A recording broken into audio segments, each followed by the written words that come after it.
The city of Willow Bend was famous for two things: its sleepy, winding river and its absolute quiet.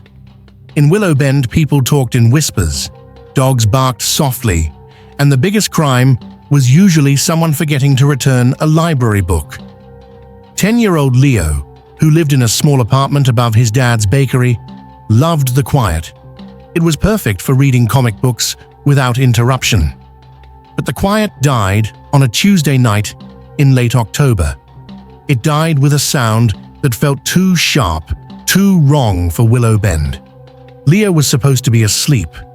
Instead, he was pressed against the window of his room, watching the rain beat down on the cobblestone street. The streetlights made the road look like black glass. His dad, Mr. Hernandez, was snoring happily downstairs. The smell of fresh, yeasty bread was a warm blanket over the whole house. But Leo felt cold. He was looking across the town square at the biggest, oldest building in Willow Bend, St. Mary's Hospital. The hospital was usually a pale, peaceful place, lit by soft white lamps. Tonight, it looked like a monster. The sky was the color of a nasty bruise, and the wind howled around the hospital's brick corners like a mournful ghost. Leo wasn't looking at the hospital because he was sick. He was looking because of the woman everyone called Marley Rose Carter. Marley, at 19, looked both older and younger than she was. She had eyes that seemed to have watched too many sad movies, but when she smiled, it was like the sun finally pushed through the clouds. She worked part-time, helping clean up at the bakery, and she always slipped Leo a crusty end piece of baguette dusted with sugar. She was also waiting to have her babies, twins. "They're going to change everything, Leo," she had told him just a week ago, touching her big round stomach. "This time, life will be different." A sudden fierce crack of thunder made Leo jump. The lights in the hospital flickered. Then, he heard it. It wasn't thunder. It wasn't a tree falling. It was a single, terrifying bang. It sounded like someone had slammed a giant metal door right next to his ear. It was loud, mechanical, and totally out of place in quiet Willow Bend. Leo's heart thumped a frantic rhythm against his ribs. He gripped the wooden window sill. Right after the loud bang, the street outside the hospital didn't just light up with rain, it lit up with the flashing, frantic red and blue of police car sirens. What was that? Leo whispered to himself. He watched in awe and a little fear as 2, then 3, then 4 police cars zoomed up to St. Mary's. Uniformed officers rushed out, their raincoats shiny in the beams of the headlights. Leo knew instantly that something truly awful had happened to Marley. She had gone to the hospital with her friend, Kayla, early tonight. Now, the whole town was waking up to a nightmare. Marley Rose Carter had a smile that hid sorrow well, but tonight it seemed her sorrow had finally jumped out and grabbed the whole town. Leo knew he couldn't stay in bed. The mystery of the bang and the silence of the hospital were a pull too strong to resist. He quickly pulled on a thick, dark hoodie, slipped on his favorite sneakers, and crept out of his room. He needed to find out what happened to the kind woman who promised her babies a better life. The quiet city of Willow Bend was quiet no more. Leo slipped out the back door of the bakery, careful not to wake his dad. The air was cold and wet, and the rain instantly plastered his hair to his forehead. He ran, not toward the bakery, where the comforting smell of flour promised safety, but toward the chaos of St. Mary's Hospital. He avoided the main entrance, which was a hive of flashing lights and shouting officers. He ran to the side, where the emergency entrance sign hung, mostly hidden by a drooping willow tree. He slowed down. A detective, a tall man with tired eyes and a coat the color of dried mud, was standing outside, talking quietly into a walkie-talkie. Leo recognized him. Detective Aidan Clark. He was the kind of police officer who didn't shout, but whose gaze made you feel like he knew every secret you ever had. Leo ducked behind a row of empty garbage bins, their lids rattling in the wind. He heard the detective speak. No sign of forced entry at the front, but the emergency exit door was definitely opened from the inside, almost like someone walked out and let someone else in right away. Walked out and let someone in. Leo frowned. That meant two people knew the plan, or one person was an inside helper. As Detective Clark turned away, Leo spotted something right by the base of the heavy metal emergency door. It was small, dark, and shiny against the wet pavement. It looked like a piece of black clay. Leo's comic book hero, the Night Owl, always taught him. Always check the ground for the things others miss. He crawled forward, his knees scraping the wet pavement. It wasn't clay, it was a thick, gummy smear, like heavy, dark grease. It smelled faintly of old oil and something metallic, like a dusty machine shop. Leo quickly dipped the tip of his finger into the grease and smeared it inside the cuff of his hoodie. A strange, chilling feeling went through him. This wasn't a library book crime, this was serious. He stood up, noticing that the metal bar on the emergency door had a tiny, fresh scratch, a mark no bigger than a fingernail, right near the lock. Just then, a nurse in green scrubs rushed out, tears streaming down her face. She stopped and leaned against the wall, sobbing into her hands. Leo crept closer, hiding behind the willow tree. He listened as a younger officer tried to comfort her. "Nurse Olivia, please, what did you see?" the officer asked gently. Nurse Olivia choked out her words. I checked on her at 3:30 a.m. Marley. She was holding the twins. Beautiful. Just saying they were safe. I left the room for 5 minutes. Just 5 minutes. Then I heard the loud bang. Not a normal sound. It was too close. She looked up, her eyes wide with terror. And a shadow. Just a tall shadow, slipping past the nurse's station fast. Confident. They knew exactly where they were going and exactly how to get out. Leo felt a cold knot tighten in his stomach. The shadow, the bang, the opened door. Marley had told him, this time, life will be different. It seemed someone had made sure it was. Leo looked up at the 3rd floor, the maternity ward.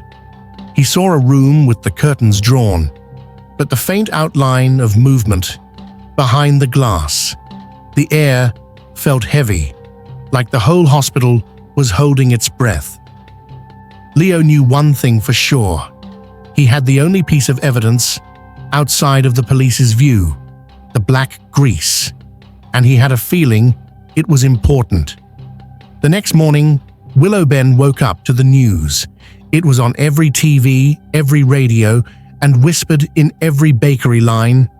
The newspapers were already printing special editions with huge, blurry pictures of St. Mary's Hospital. The story wasn't just about a crime, it was about the disappearance of a new mother. Leo's dad, Mr. Hernandez, was worried sick. He was kneading dough with a worried frown. It's unthinkable, Leo, the poor woman. They said she was in her room, holding the babies, and then, poof, she was gone. Just an empty hospital room and a loud sound, his dad murmured, shaking his head. Leo kept his face buried in a comic book, pretending to read. The story of Marley being gone felt wrong. The sound he heard wasn't a poof, it was a bang, and the black grease wasn't a magic trick.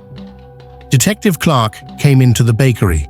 His coat was still the color of mud, but his eyes were sharper. "Good morning, Mr. Hernandez." "Terrible weather," Clark said, buying a coffee and a croissant. "Terrible news, Detective," Leo's dad replied. Clark sighed. "We're working hard. We found a witness, a friend named Kayla. She was getting food when it happened. She's heartbroken. She confirmed Marley was worried about someone finding her." "Worried about who?" Mr. Hernandez asked.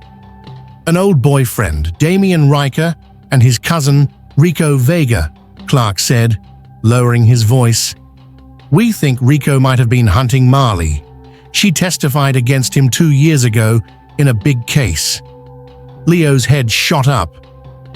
Rico Vega. The name sounded like a villain from his comic books, cold, sharp, and dangerous. Clark continued.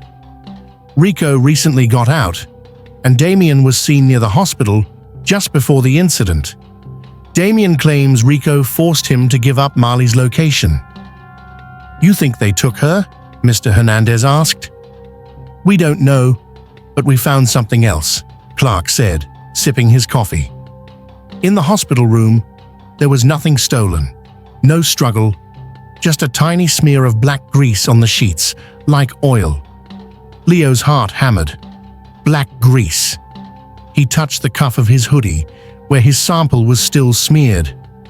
"We think the grease might be from the kind of gloves used by the Shadow Crew, the gang Rico works for. They often use old, abandoned mechanic shops as hideouts, places full of oil and grease," Clark concluded, looking thoughtful. Leo realized the truth. He had a vital clue the police needed, but he couldn't just tell the detective. He was just a kid. They would ask him why he was outside at 3 a.m., and he'd be grounded for a year. He had to find out what the grease really meant first. He had to find where the Shadow Crew hid out. Leo ran upstairs and pulled out an old map of Willow Bend. He needed to find an abandoned mechanic shop, a place full of oil and grease.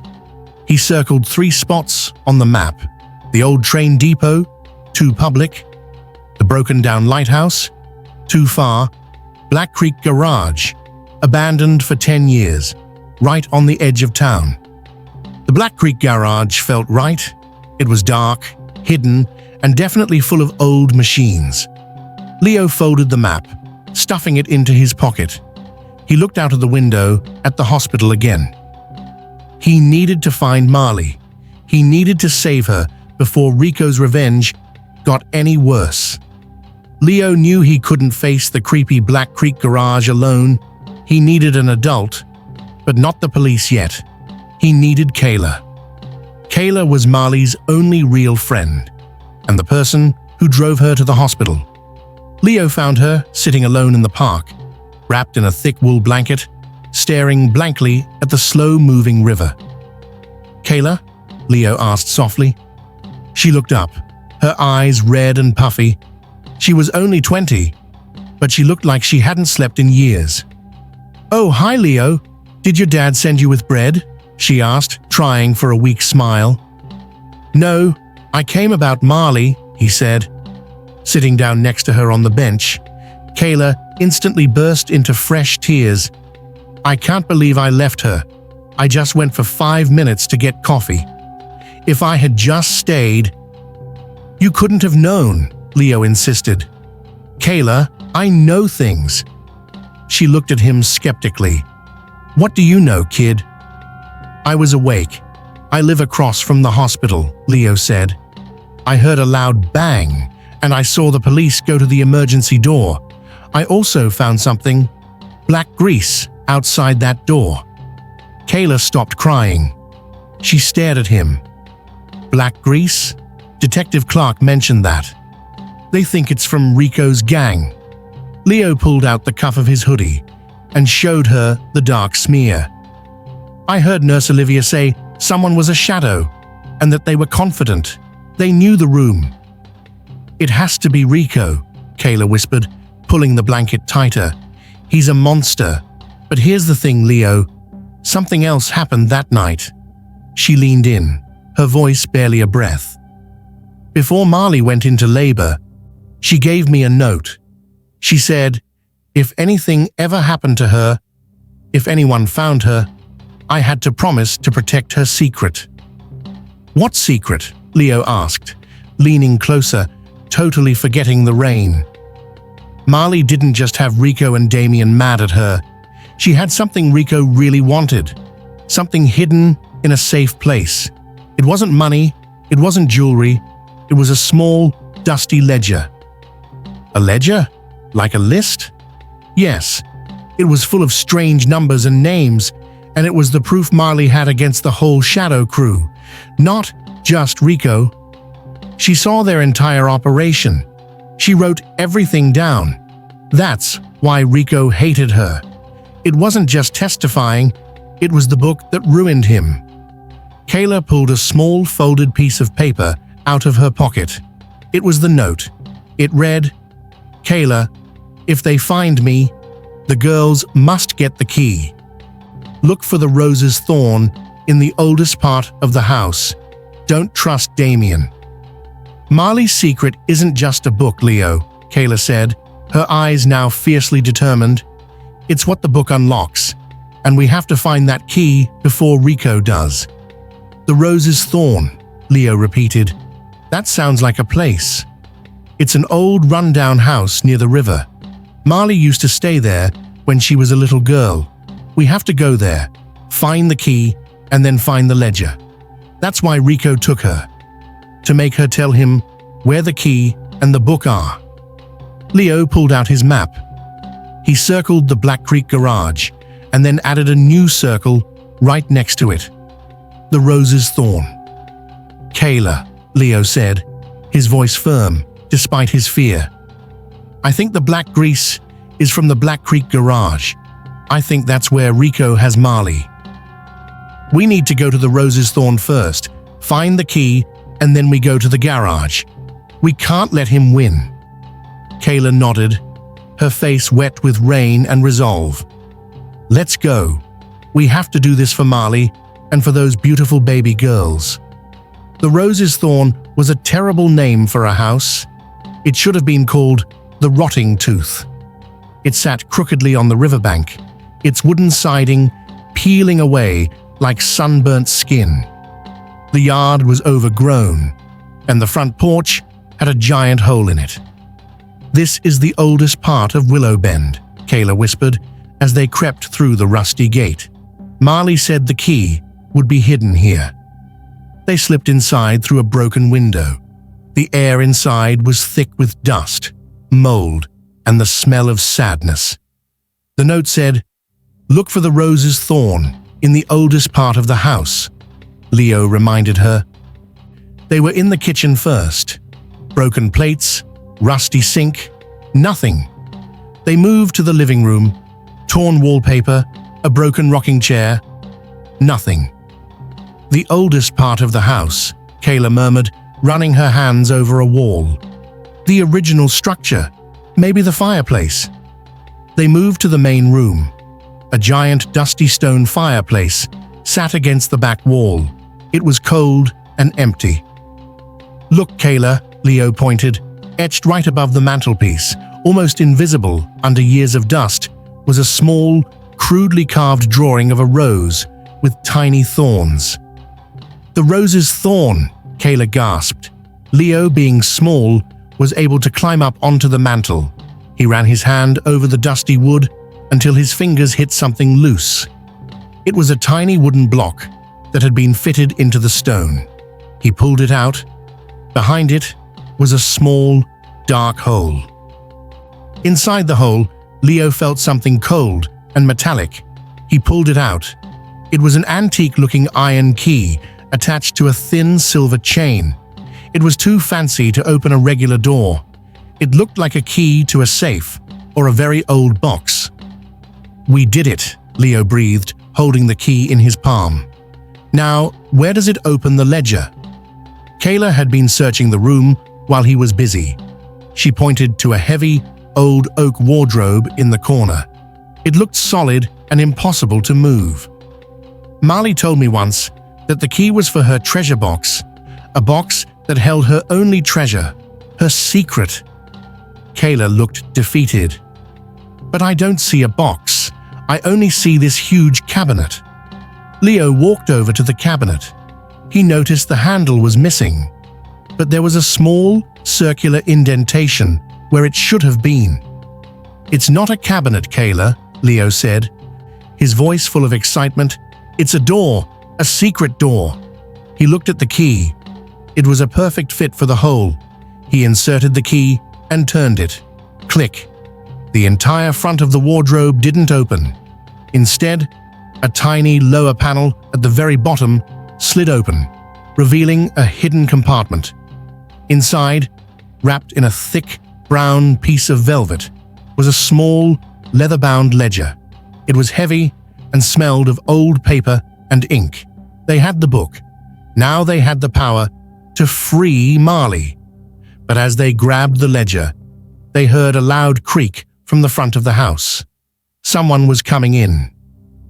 "Rico," Kayla hissed, her eyes wide with fear. "He must have followed us." Rico Vega was not a large man, but he was wide, mean-looking, and moved with silent speed. He had a deep scar across his cheek that looked like a permanent angry line. Kayla grabbed the ledger and pulled Leo behind the heavy, dusty, wooden cabinet. "He won't stop until he gets this book," Kayla whispered, clutching the ledger. Rico's voice was low and gravelly. "I know you're here, Kayla. The car is still running outside. Where is it? Where is Marley's secret?" Kayla shook her head, terrified. "We don't know what you're talking about." "Lies," Rico snarled. He kicked open a door, sending a cloud of dust into the air. "I saw your car by the fence, and I know Marley sent you here. She wouldn't tell me where the book was, so I have to find it myself." Rico stomped closer, checking behind the sofa. Leo pointed frantically to a back window. It was small, but they could probably squeeze through. "Now!" Leo hissed. Kayla nodded, her face pale. She pushed the window open, scraping the glass against the wood frame. They squeezed out just as Rico reached the cabinet. They landed with a soft thud in the long, wet grass of the backyard. "Hey!" Rico roared, seeing the open window. Kayla and Leo ran. They ran toward the riverbank, which was shrouded in a thick, cold mist rolling off the water.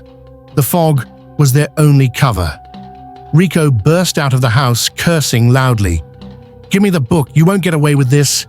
Kayla held the ledger tight against her chest and pulled Leo forward. The ground was muddy and slick. "We need to get back to town," Kayla shouted, "to Detective Clark, the police."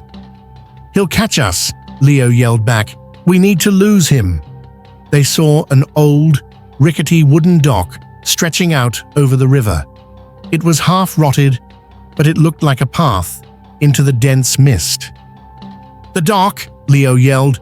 "He'll be too heavy and loud. We can hear him coming." They scrambled onto the dock. The wooden planks groaned under their weight. They disappeared instantly into the pea soup fog. Rico charged onto the dock after them. Crack! A plank broke under his heavy boot. He slowed down, realizing the danger. Kayla and Leo kept running until they couldn't see the shore anymore. They stopped, holding their breath, listening. The mist silenced everything. They couldn't hear Rico. They couldn't hear the river. They couldn't hear anything. "Where is he?" Leo whispered, his teeth chattering from the cold and the fear. Suddenly, a loud splashing sound erupted right next to them. Rico had jumped into a small, old and very smelly wooden boat tied to the end of the dock. "Found you!" Rico's voice echoed menacingly in the fog. He reached out, his hand grasping at the air, trying to find them through the swirling mist. Kayla screamed and jumped. She pulled Leo with her, landing hard back on the wooden planks. The boat, relieved of its passengers' weight, began to drift quickly away from the dock, disappearing into the fog. Rico, stuck in the drifting boat, roared in frustration. Kayla and Leo had bought themselves a few minutes. They ran back, away from the river, the mist finally thinning as they reached the edge of the old house property. They had the ledger. Now, they had to deliver it to Detective Clark and pray they were not too late for Marley. They burst into the police station like two drowned rats. Detective Aidan Clark, who was staring at a map covered in red circles, including the Rose's Thorn and the Black Creek Garage, looked up, surprised. "Leo, Kayla, what on earth happened to you?" he demanded, rushing over. Kayla, still shaking, thrust the dusty leather-bound book into his hands. "The ledger. It's Marley's secret. This is why Rico took her," Kayla stammered. "It has all the information about his gang, the Shadow Crew. He was chasing us for it. He's at the river." Detective Clark looked down at the book, his tired eyes widening in surprise. He quickly flipped it open. The ledger wasn't written in a normal language. It was full of dates, weird symbols, and numbers. A code. "This is big," Clark murmured. "This could take down the entire operation. Rico must have figured out Marley gave this to someone before she went into labor." "The bang?" "Detective," Leo chimed in, stepping forward. "The bang I heard was the emergency door, and then the grease. The grease I found outside the hospital matches the grease in the book. Wait, no, that doesn't make sense." Clark looked at the boy. "What do you mean, Leo?" "The grease on my hoodie," Leo explained, showing him the cuff. "It's old oil, like from a machine. You said that meant the Shadow Crew used old mechanic shops." "Yes, we're tracking them to the Black Creek Garage right now," Clark confirmed. "But look at the ledger." Leo pointed to the first page. Written under the date of 2 years ago, when Marley first testified, was a cryptic entry, 347, RV Blacksmith. The only key is the 347. Rico Vega, Clark translated instantly. Blacksmith, an old way to say metal worker. The Black Creek Garage. "And the only key is the 347, Leo said, tapping the number. "It's the hospital room number, room 347. Marley's maternity room was 347. She wrote the code to unlock the ledger in her own room."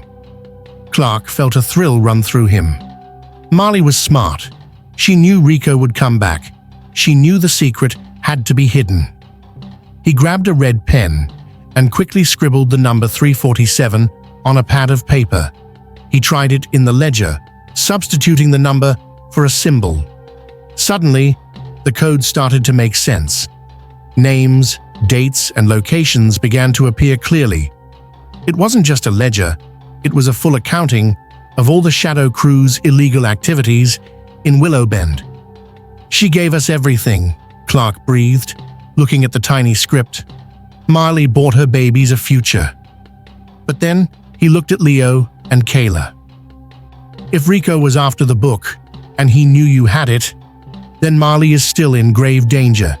If she was alive, she would have told us where the book was to save herself. But she didn't." A sudden realization hit Clark like a punch. "The bang," he said, standing up quickly. "It wasn't a gunshot. Not for Rico. It was a signal. A signal that the emergency exit was open and she was being taken. And the grease? It's a trick. It's supposed to point us to the Black Creek Garage to lure us in while they move Marley somewhere else." "But where?" Kayla asked, panicking. Clark looked back at the ledger. The last entry on the list was a location: Old Willow Sawmill, hidden by the river's bend. Coordinates: 44.5 N, 78.1 W. They're taking her to the sawmill, the only place further up the river than the garage. Clark grabbed his coat. "Come on. We have to move now." The Old Willow Sawmill was an enormous dark skeleton of a building, sitting alone on a desolate bend of the Willow River. It was the kind of place that looked evil, even in broad daylight. Detective Clark sped toward it, lights flashing with Leo and Kayla huddled in the back of the unmarked car. "Stay down, both of you," Clark ordered, his voice stern and professional. "You've done your part. This is police work now." Leo and Kayla nodded, but they couldn't take their eyes off the terrifying, jagged shape of the sawmill growing in the headlights. As they got closer, Clark slammed on the brakes. He cut the engine. "Listen," he whispered. A low, rhythmic sound was coming from inside the sawmill. Thump, thump, thump. "It's the old generator," Clark said grimly. "They're running the power. They're definitely in there." Clark quietly radioed the coordinates to his backup team, telling them to hold position and wait for his signal. He had to know if Marley was okay first. He slipped out of the car, drawing his weapon. "Stay here. Do not move. If you see Rico, honk the horn 3 times, then run." Leo and Kayla watched him disappear into the shadows near the back entrance. After 5 minutes, that felt like 5 hours, they heard muffled voices from inside. Then, a sudden loud sound of shattering wood. Leo couldn't stand it. He had to know. He opened the car door a crack and crept out. Kayla grabbed his arm. "Leo, no! He told us to stay." "I know, but he's alone. Rico won't just give up Marley. He'll fight," Leo insisted. "I have the map. If something happens to Clark, we need a plan B." They crept up to the building, sticking to the deep shadows behind the stacked piles of rotting logs. They peered through a gap in the weathered planks. Inside, the sawmill was lit by a single, swinging light bulb that cast long, grotesque shadows. Detective Clark had been cornered. He was standing near a giant, rusted cutting machine, his gun aimed at Rico Vega. Rico was standing over a woman who was tied to a chair. It was Marley Rose Carter. She was pale, exhausted, but alive. "Let her go, Rico," Clark demanded, his voice echoing. "You're too late, Clark," Rico sneered, holding a heavy pipe in his hand. "I know you have the ledger, and you know I'm not going back to prison. Not for that little rat." "It's over, Rico. We have the proof. Your entire gang is going down." Rico laughed, a sharp, cold, terrible sound. "You think I care? I came here for one thing, revenge, and if I can't have the book, I'll take her instead, and then I'll disappear." He raised the pipe over Marley's head. Marley looked up at Clark, her eyes full of silent, desperate plea. He's going to hurt her, Leo thought, his heart pounding so hard he thought his ribs would crack. He looked around frantically. What would the night owl do? He saw a huge rusted lever next to the massive, ancient saw machine. It was clearly marked, Generator Main Power. "Kayla, the power," Leo whispered, pulling her arm. "If we cut the lights, Clark can take him down." "Are you crazy? It's too loud," Kayla whispered, terrified. "It's our only chance." Leo and Kayla crawled toward the lever, moving slowly, praying the squeak of their sneakers wouldn't give them away. Rico was still distracted, trading threats with Detective Clark. "This is your last chance, Rico," Clark warned. "I don't think so," Rico said, tightening his grip on the pipe. "I think your chance just ran out." He took a step toward Marley. "Now, Leo, now!" Kayla yelled. Leo grabbed the heavy, cold, rusted lever. It was much heavier than he expected. He pulled with all his strength, gritting his teeth. Each chunk. The noise was horrific, metal screaming against metal. The giant generator instantly died. The whole sawmill was plunged into absolute pitch-black darkness. "What?" Rico yelled in surprise. "Police, drop the weapon," Clark shouted in the dark. The sound of a struggle filled the air. Yells, heavy thuds, and the scraping sound of the pipe hitting the wooden floor. Leo and Kayla scrambled back to the open crack in the wall, terrified but knowing they had done the right thing. Then they heard a heavy whoomph and a grunt of pain. Then, silence. Leo's imagination went wild. Had Rico hurt Clark? Had Marley been injured? Suddenly, a light flicked on inside. It was Clark, using a small police flashlight. Rico Vega was on the floor, groaning, his hands locked in handcuffs. He had a nasty bump on his head. Detective Clark was standing over him, slightly bruised but victorious. And Marley? Marley was still tied up, but her eyes were open, and she was breathing. Clark rushed over and began cutting her ropes. "The kids," Marley gasped, her voice hoarse. "My babies. Are they safe?" "They are safe, Marley," Clark confirmed gently. "Kayla took them back to the hospital, and we have the ledger." "You won. You saved them, Marley." Kayla rushed in, ignoring Clark's orders, and ran straight to Marley, hugging her tight. "You're safe. We found the key. We got the book," Kayla cried, tears of relief streaming down her face. Leo stood in the shadows, watching the reunion. He felt a huge rush of relief and pride. The loud bang that had terrified him had turned into the loudest, most important action in Willow Bend's history. The quiet city would never be the same. The next morning, the sun was shining brightly over Willow Bend. The shadows were gone. Rico Vega was back in police custody, and thanks to Marley's meticulously kept ledger, the entire Shadow Crew operation in Willow Bend was dismantled. Damian Riker was also arrested for his role in helping Rico locate Marley. Marley Rose Carter was back in St. Mary's Hospital, recovering, finally holding her beautiful twin girls. Detective Clark found Leo in the bakery, quietly eating a warm croissant. "You saved the case, Leo," Clark said, sitting down across from him. "You and Kayla. The grease, the map, the 347 code, and pulling that generator lever. You were the heroes." "I just wanted to help Marley," Leo mumbled, looking down at his food. "She deserved a better life." "She's going to get it now," Clark smiled. "She's finally safe.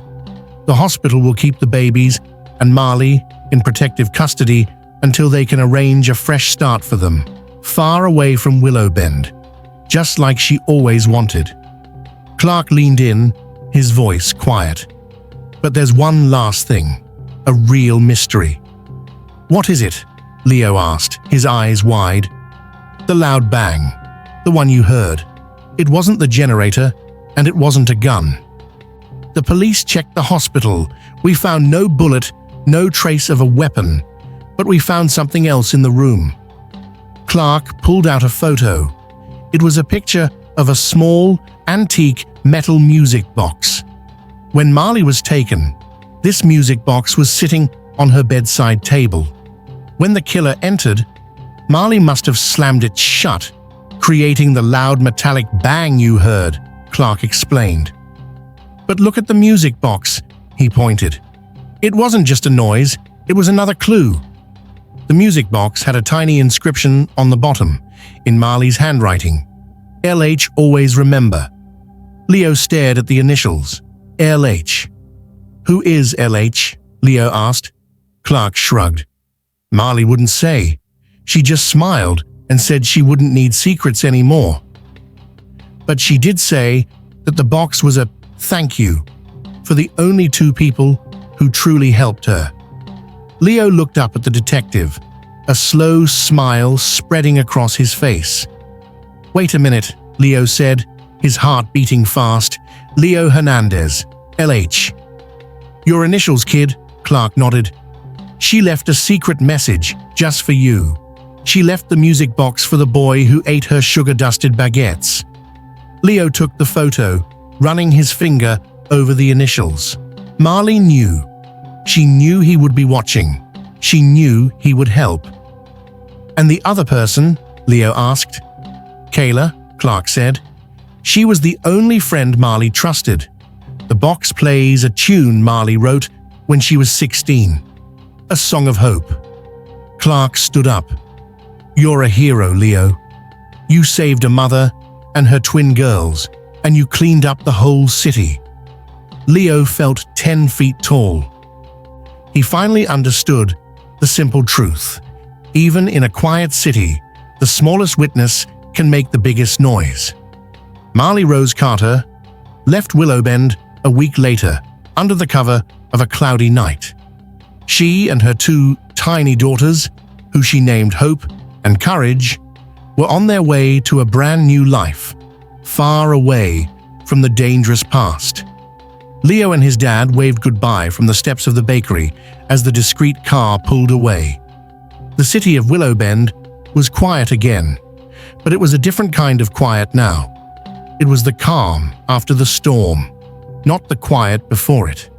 People were more aware, more vigilant, and definitely more grateful for their police department. Leo was no longer just the boy who liked comic books. He was the boy who had solved the biggest crime in Willowbend history. Kayla decided to stay in Willowbend. She started working full-time at the hospital, training to be a nurse like Olivia. She kept in touch with Marley through letters that were heavily checked by protective services. One day, Kayla brought Leo the little music box. "It belongs to you, Leo," she said, handing him the antique metal box. "Marley wanted you to have it." Leo carefully opened the lid. A beautiful, high, delicate tune began to play. A melody that sounded like a promise. It sounded like sunshine on the river and the hopeful cries of newborn babies. "She kept her promise," Leo murmured, looking at the box. "Life is different now." "It is," Kayla agreed. "And you helped make it happen." Leo took the music box upstairs to his room. He placed it next to his old map of Willow Bend, a map now covered in circles, marking places of adventure, fear, and victory. He opened the music box again, letting the tune fill his quiet room. He realized the true meaning of Marley's whole story: courage. Marley had the courage to tell her secret. Kayla had the courage to help her friend. Detective Clark had the courage to pursue justice. And Leo, the quiet, 10-year-old boy, had the courage to stop being afraid of the shadows. He picked up a clean sheet of paper and his favorite pen. He decided he wouldn't just read about the night owl anymore. He would write his own story, a story about a brave boy in a quiet city who discovered that even the smallest, most hidden clue can change the world. He smiled, thinking of hope and courage, safe now, far away. The greatest secrets aren't kept in books, they're kept in the heart.